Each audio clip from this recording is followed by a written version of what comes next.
ciidamada qaranka Soomaaliland ciidamo kamid ah ku biiray maamul goboleedka Puntland isla markaasina si fiican loo soo dhaweeyay bal hawshaasi ka wasiir ahaan maadaama tahay wasiirkii gaashaandhigga maxaad kala socotay ruuxaas waa malawaal weeye waxa weeyaan ciidan qaranka kamid ah oo meel u goost ma jiraan waxaan propaganda iyo wax media ay sameeyso dad inta uniform loo gashay meel ablay ka soo goostan ciidan hebel bay ka soo goostay waxa weeye waxaas waa iska khiyaali propaganda weeye ciidanka qaranku waa tirsan yahay cadad buu leeyahay number buu leeyahay askari kasta wuxuu leeyahay diiwaangelin iyo urur iyo guuto ka tirsan yahay ciidan ka maqan ciidanka qaranka naga maqan aan tabeynaa ma jirto ciidan ka baxay oo hadda leeyahay meel bay aadeen ma jirto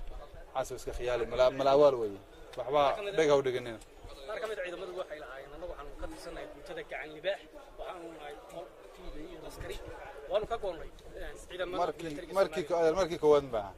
hore u dhacday kuwa kamid ah oo aan weligeed ciidanka qaranka iska diiwaan gelin inay intay dhar gashadaan yiraahdaan ciidamada qarankaanu ka midna